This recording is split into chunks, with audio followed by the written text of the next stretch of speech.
Break के बाद आपका स्वागत है। आप देख रहे हैं राम की पैड़ी से इंडिया टीवी की अखंड कवरेज। मेरे राम आए हैं और प्रभु श्री राम के आगमन की तैयारी अयोध्या में चल रही है। अयोध्या नगरी अपने आप को तैयार कर रही है क्योंकि मौका है जिसका इंतजार 500 सालों तक राम भक्तों ने किया है और ये मौका जब सामने आ चुका है तो अयोध्या की छटा देखते ही बनती है। अयोध्या में सनातन धर्म की जय जयकार साफ तौर पर सुनाई देती है। अब आचार्य सुभेश जी, ये मौका हम बार बार कह रहे हैं कि सनातन धर्म के लिए स्वर्णिम काल जैसा मौका है और इस मौके में प्रभु श्री राम का उद्घोष साफ तौर पर सुनाई देता है। बेशक लोग प्रश्न उठाते रहे, लेकिन ये वैदिक मंत्रोच्चार तो कई लोगों को जवाब भी दे रहे हैं कि जहां पर आपने लोगों को रोकने की कोशिश की वो माहौल अब राम में है। देखिए, जब आपको पता लग जाए कि ईश्वर स्वयं आ रहा है तो आप उस समय क्या करेंगे अपने जीवन में? सारे काम छोड़ देंगे कि नहीं छोड़ देंगे? आपको पता लग जाए कि वहां ईश्वर मिलने वाला है तो इससे ज्यादा तो कुछ चाहिए ही नहीं।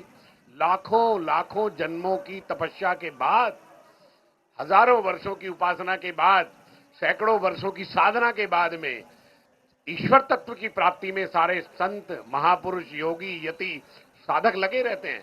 आज सूर्यवंश का तेज प्रकाशित होने जा रहा है और आप देखिए अयोध्या में भीनी भीनी धूप निकली हुई है। ये सूर्यवंश का तेज ही है। पिछले 2 दिन से थोड़ा बादल था, लेकिन आज सूर्य भगवान के विग्रह का दर्शन करने आ रहे हैं। उसी सूर्य परंपरा की बात कर रहे हैं हम। वही सूर्यवंश है। हमारे यहाँ 2 ही तो वंश है, चंद्रवंश और सूर्यवंश। तो भगवान साक्षात आ रहे हैं, इससे बढ़िया कोई बात नहीं हो सकती। और रहा जिनको कष्ट की बात है तो कष्ट बना रहे। जिनको अयोध्या में राम मंदिर बनाने से कष्ट था, आज वो भी देख ले। जिनको तमिलनाडु में लगता है कि हम प्रसारण नहीं होने देंगे, तो आप मीडिया के व्यक्ति हैं, आप विचार करिए। मीडिया पर भी तो रोक लगा दी गई एक तरीके से। जो मूल स्तंभ है हमारे जो है भारतीय संस्कृति का, हमारे राम राज्य का जो मूल स्तंभ है, मीडिया जो सूचना का माध्यम है, उस पर रोक लगाई जा सकती है। किस तरीके की घटनाओं से रोक सकेंगे? और आज तो जमाना ऐसा है, आप लाइव प्रसारण पर रोक लगा सकते हैं, लेकिन आपके फोन में है, मोबाइल में है, एक दूसरे के संदेश में है। और आप एक बात और ध्यान से सुन लीजिए, एक बार जरा जोर से जय घोष करेंगे, जय श्री राम, जय श्री राम। ये आवाज भारत में नहीं, संपूर्ण विश्व में जितने लोग हैं वहां तक जय श्री राम की आवाज जाएगी। तो कहां रोक लेंगे आप इसे? आप अपना प्रयास करते रहिए। ऐसे लोग फिर असफल होंगे जो भगवान राम के राम राज्य को रोकने का प्रयास कर रहे हैं। और हमारे यशस्वी प्रधानमंत्री, ऐसे प्रधानमंत्री कहां से मिलेंगे? 11 दिन से उपासना कर रहे हैं, नारियल पानी पर जो है जीवन चला रहे हैं और जो है कंबल पर सोते हैं। इतना साधना, ऐसा राजा चाहिए हमें। इसी राजा की कामना करते हैं हम। इसी प्रकार का राजा हमें चाहिए। इसी प्रकार का राजा पूरे विश्व को चाहिए। हम जो बात करते हैं वसुदेव कुटुंबकम की, सर्वे भवन्तु सुखिने की, वो इसी का मूल है। रामो राजमणि सदा विजयते, रामम रमेशम वदे। जो निरंतर योगी यति सब जप करते हैं, हम सौभाग्यशाली हैं। हम सरयू किनारे बैठे हैं, हम वहां बैठे हैं। इस सरयू माता में हमारा शास्त्र कहता है, रात ब्रह्म मुहूर्त में सभी देवी देवता स्नान करने आते हैं। सभी लोगों के देवते यहां स्नान करने आते हैं। और हम सौभाग्यशाली हैं कि हम उस वायुमंडल में सांस ले रहे हैं जिसमें भगवान स्वयं मौजूद रहे हैं। आज पुनः भगवान पधार रहे हैं, इसलिए सबको उत्साह के साथ उनका अभिनंदन, वंदन, गुणगान करना चाहिए। जय श्री राम।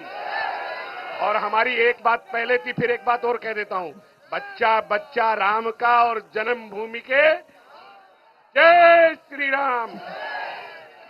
तो ये उत्साह तो अयोध्या में बना हुआ है स्वामी जितेंद्र नाथ जी, और ये उत्साह बना भी रहेगा आने वाले कई वर्षों तक, अनंत काल तक ये बना रहेगा। और सनातन धर्म जिसे कई बार कुचलने की कोशिश की गई, उस सनातन धर्म की क्या छटा है वो अयोध्या में आकर महसूस की जा सकती है। अब जिस राम राज्य की परिकल्पना प्रभु श्री राम के पधारने के साथ की जा रही है, वो संभव कैसे है या क्या योगदान आप मानते हैं सरकारों का भी?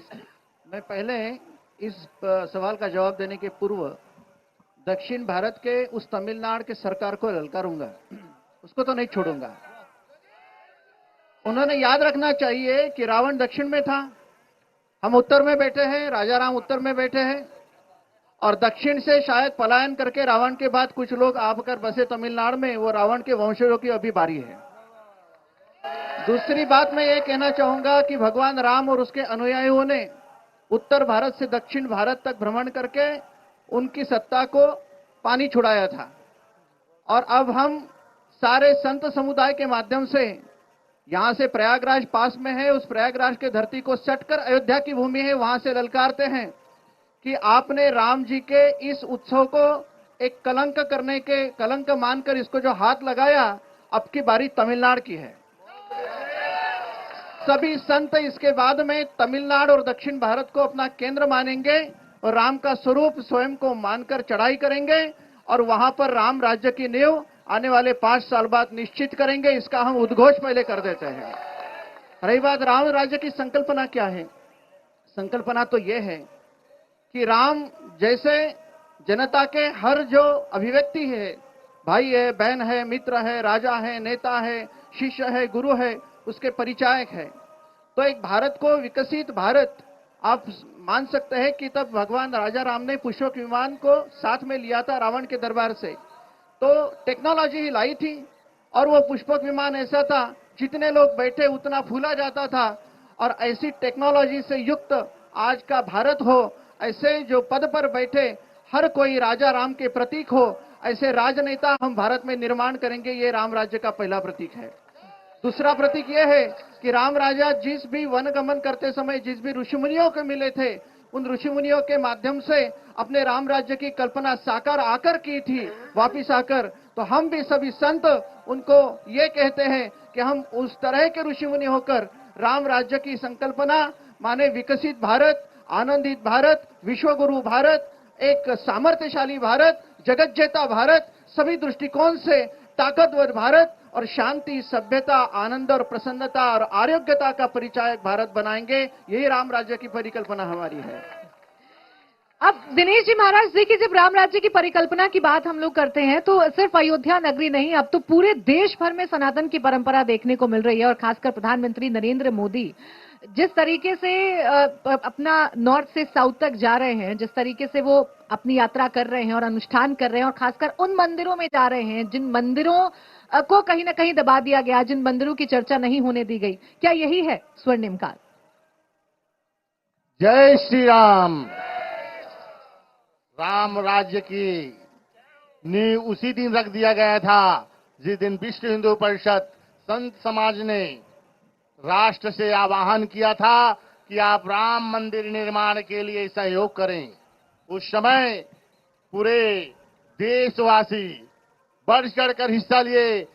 हमारे संत समाज विश्व हिंदू परिषद की इच्छा था, योजना था कि सिर्फ 900 करोड़ रुपए हमें प्राप्त हो जाए तो श्री राम मंदिर का निर्माण हो जाएगा। परंतु भगवान राम जी की कृपा से राम राज्य की स्थापना उसी दिन हो गया कि उस दिन 5,500 करोड़,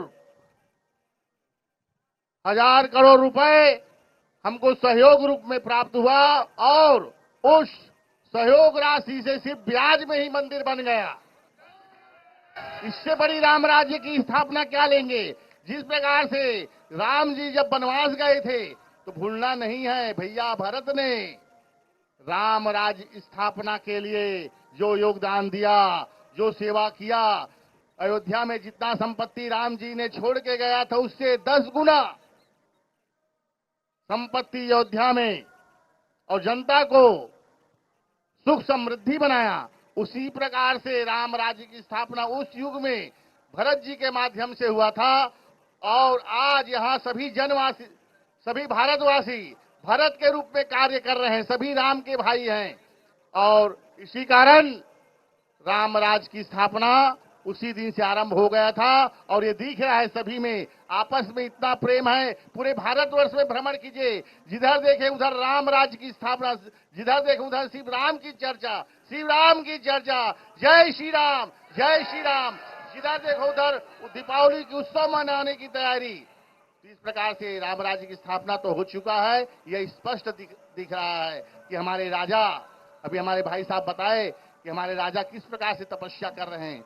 दिल्ली में इतना ठंडी है भैया, जो जमीन में सोना चटाई में जमीन में हम बैठ नहीं सकते, वहां जमीन में चटाई में सोना और व्रत रहना, सिर्फ नारियल पानी, ऐसा भी नहीं कि दिन भर नारियल पानी पी रहे हैं, समय समय पे नारियल पानी पीना, इतना बड़ी तपस्या, इसी से आया है राम राज्य की स्थापना। हमको कल्याण सिंह को भी नहीं भूलना चाहिए। 1992 में कल्याण सिंह अगर मुख्यमंत्री नहीं होता तो आज राम जी का मंदिर जो निर्माण हो रहा है संभव नहीं था। इसलिए संत समाज के तरफ से कल्याण सिंह को कोटि कोटि बधाई, क्योंकि कल्याण सिंह ने बोला था कि इस राम मंदिर निर्माण के लिए एक मुख्यमंत्री की गद्दी क्या 1000 मुख्यमंत्री की गद्दी कुर्बान।